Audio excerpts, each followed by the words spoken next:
It's really hard to feel like you're saving the world when you're watching Netflix from your couch. How can soccer or book club be so dangerous? Why ask so much of people for just a few hundred cases? Because it's the only way to save those lives. Looking back to the last time was the beginning of the 1918 pandemic. 2 cities in America made different choices about how to proceed. St. Louis shut itself down and sheltered in place. But Philadelphia went ahead with a huge parade to celebrate those going off to war. A week later, Philadelphia hospitals were overrun and thousands were dead, many more than in St. Louis.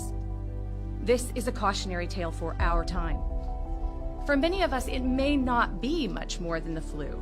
And so it can be very confusing as to why schools are closed, restaurants are shuttered, and now the virus is taking what's left of our precious liberty. But the real problem is not the 80% who will get over this in a week. It's the 20% of patients, the older, those that are immunocompromised, those that have other medical problems, who are going to need a bit more support, some oxygen, or maybe a ventilator, life support. All we have to slow the spread is distance, social distance. We can't take care of everyone at once.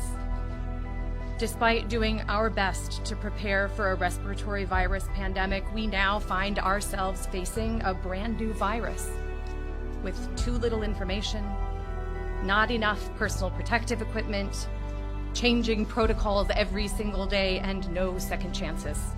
This virus is unforgiving, and it tricks you into believing that it's nothing more than a little influenza. Without taking drastic measures, the healthy and optimistic among us will doom the vulnerable. This isn't the life any of us expected, and certainly there are others who will make much greater sacrifices. It will last longer than any of us wanted to.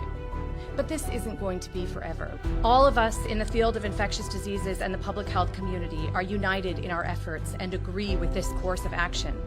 And we all acknowledge that this is the only way forward.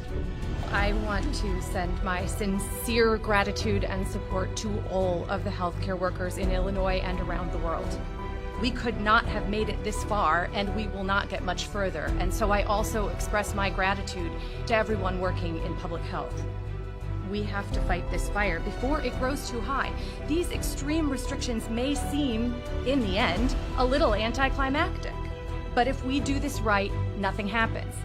A successful shelter in place means that you're going to feel like it was all for nothing.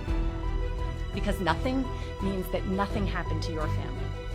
Even starting now, we can't stop the cases from coming fast and furious.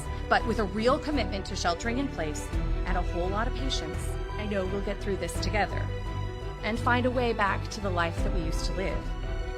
Public health and hospitals have been working hard for a long time, and now it's your turn to do your part. A huge sacrifice to make, but a sacrifice that can make thousands of differences. Maybe even a difference in your family too. So please don't give up.